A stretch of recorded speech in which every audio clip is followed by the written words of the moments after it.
So yun, magandang araw mga uh,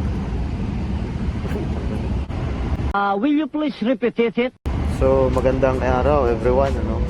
So ang video natin ngayon ay para ito specifically sa mga taong merong TPMS na sasakyan or yung tire pressure monitoring system na nandito sa mga gulong ng sasakyan. For example, itong sasakyan ko ay for territory.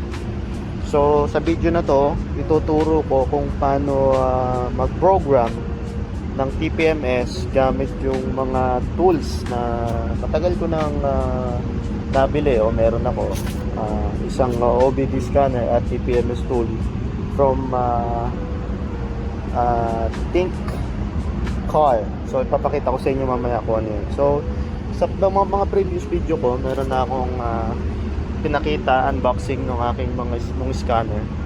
So dito naman ipapakita ko sa inyo yung kung paano mag-program. So recently kahapon lang nagpalit ako ng gulong, tapos sinabay ko na yung rotation. Unfortunately yung shop na pinagpalitan ko ng gulong, so ito yung bagong gulong nasa harap, yung Michelin Primacy 5, yung pinakabago ng Michelin sa size na 235/50 R18 for territory. So unfortunately wala silang pag-program o pag-rotate ng TPMS kung saan yung tamang placement ng TPMS, kasi itong new wheels na ito galing ito doon sa likod, tapos yung nasa likod na yon yun yung dating nasa harap. So pinag-rotate ko na para magamit itong new wheels o yung wala pang upod para dito sa front wheel drive. So ipapakita ko ngayon na papakita ko sa inyo na itong TPMS na ito ay nakaprogram pa ito doon sa driver side rear wheel. So tingnan natin dito. So pakita lang natin. Punta tayo sa TPMS.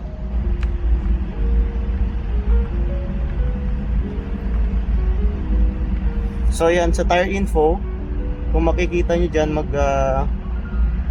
yung front driver side ay 31.9 PSI dapat, tapos yung rear driver side ay 33.5.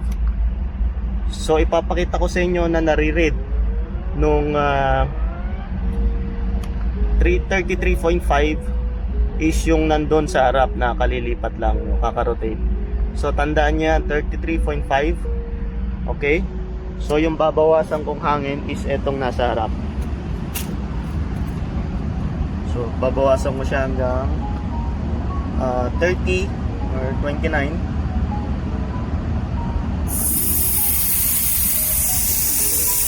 So yan, maririnig nyo nagbabawas ng hangin. So yan. So ito ay nasa harap. So check natin doon sa tire info sa dashboard kung anong side yung nagbawas. So nakita nyo nagbawas yung sa rear, pero nagbawas ako sa front kasi hindi na ilipat yung program ng sensor dahil wala silang specific tools for TPMS programming. So yan, yun yung binawasan ko, 29.9. Yung 31.9 yun pa rin, kasi yun yung nasa likod na nare-read pa rin na nasa harap siya. So ngayon ipapakita ko sa inyo kung paano ilipat, no? So pasok lang tayo sa sasakyan. So ngayon nakasaksak na yung OBD scanner. So ito yung ginagamit kong scanner. Yan. Ito ay yan, Think Tool Mini, at dapat meron siyang gantong additional na sensor, yung Think Car na yan, Think TPMS G2, TPMS Activation and Diagnostic Tool. So case ang pinakauna yung gagawin is i-scan nyo muna yung sasakyan. Yan, auto search.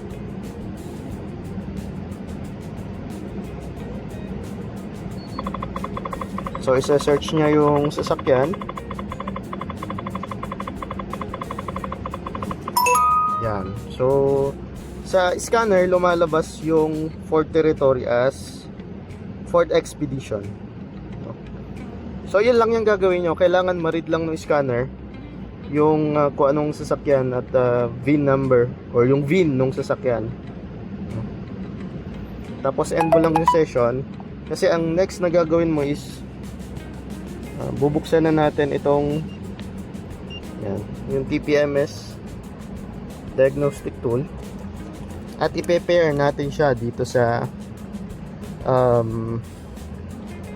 Ting tool mini tool.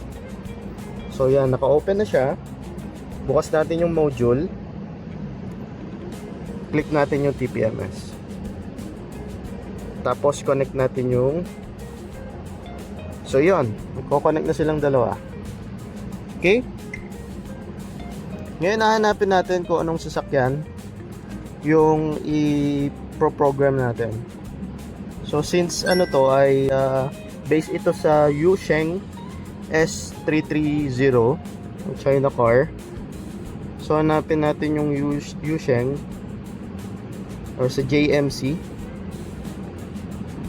Hanapin natin yung JMC.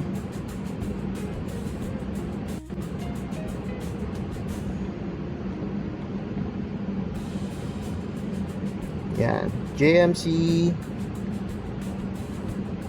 Sa JMC meron dyan yung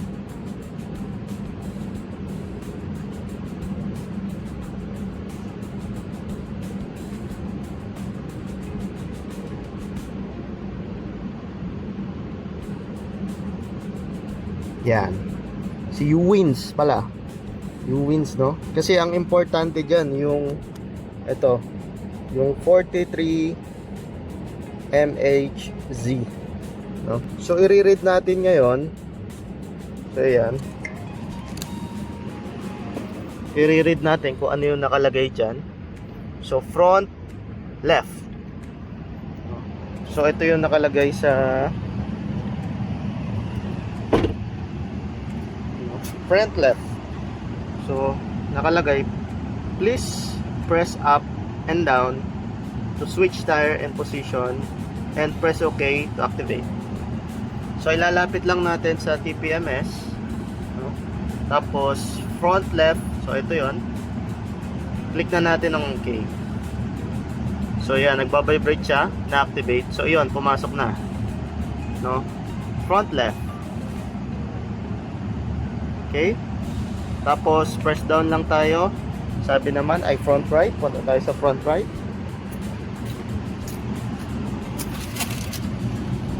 Then okay. Wait lang natin mag-vibrate. So yun, read nyo na ulit. Press down, rear right.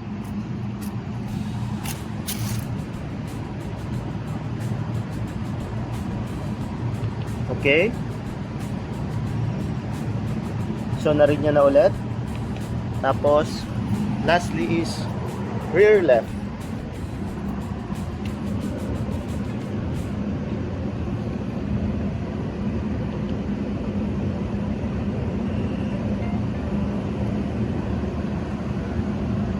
Then okay. Again, rear left. Then it's done, no? Ayan, nakuha na natin lahat ng ID or yung positioning. So anong lalabas doon sa ThinkPad kanina? So ayan, na-read na natin lahat ng TPMS. So ito na, pagka kinlik natin yan, so yan, lumilipat yung mga na-read. Okay, so yan na yung tama niyang positioning.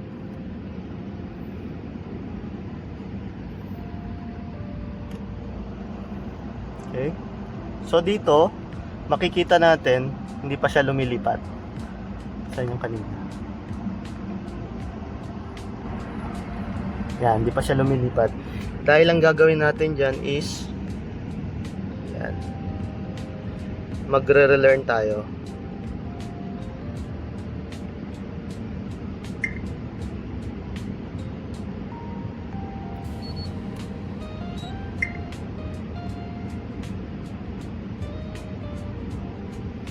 So yon, nagre-learn na siya.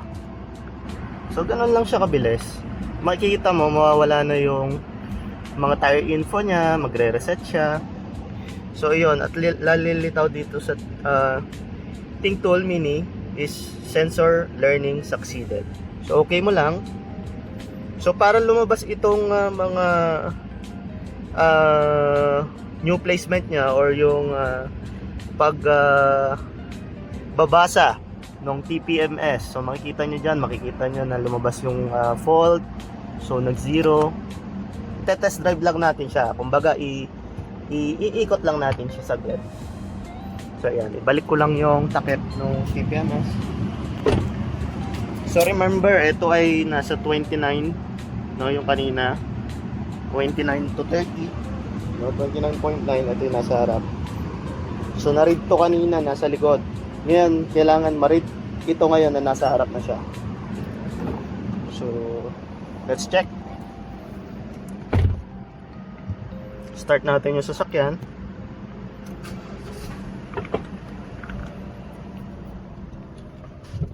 Makikita natin, yan. No? Naka-zero. So, start natin. Test drive natin.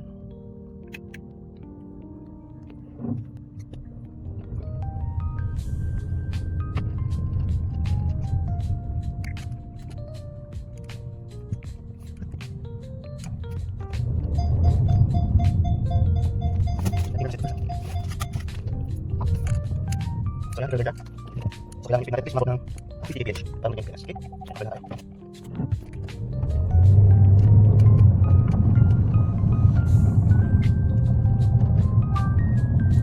Ilang natin, nagre-learn siya. Hindi natin mawala. Ayun.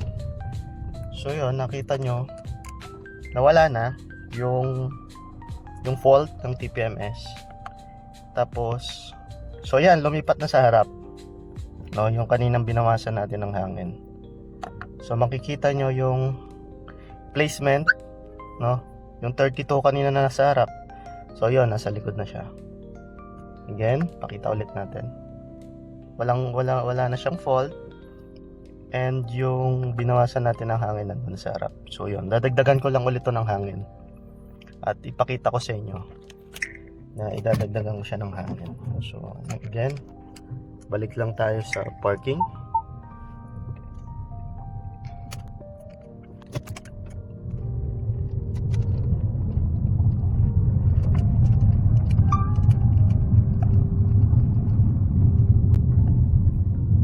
Yan, dito na tayo sa parking. So ito yung kanina, yung 30.7 ngayon. So mandam na tayo. Ay dadagdagan ko na siya ng hangin. So ipapantay ko na siya dun sa katabi niya na 34.6. So okay, continuous lang ito.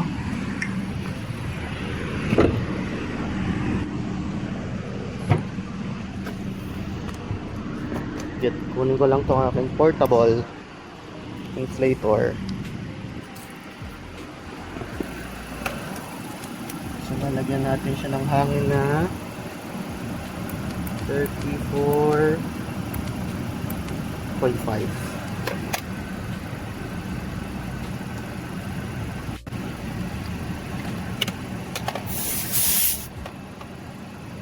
So ano yung hangin niya ngayon? Ang hangin niya is 31. So ito yung maraming na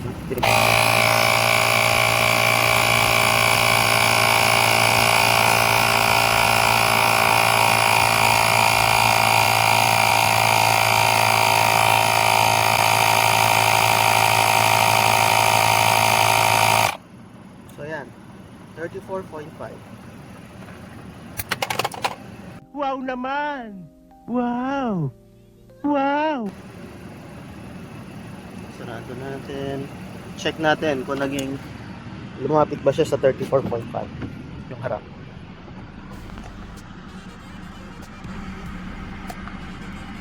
Yes, no, yun 33.8. So hindi naman talaga accurate itong yung reading niya sa dashboard. Kaya mas okay pa rin na mag-rely kayo doon sa mga vulcanizing shop or yung sa mga gasoline station. No? So, yan. So, ganun lang siya baguhin basta may right tool kayo, may right equipment kayo, or may mga shop na malapit sa inyo. So, pwede nyo gamitin yung video na to. So, ito lang yung mga tools na ginamit ko. So, hanggang ngayon, nare-read pa naman nung tools yan. Okay. So, yan na yung mga tamang sensor niya. So, ito yung ginamit ko. Yan. Itong dalawa lang. And then yung sensor. So, yan. I hope it helps sa mga magtatanong for future owners na may mga TPMS yung sasakyan. So, thank you very much for watching this video.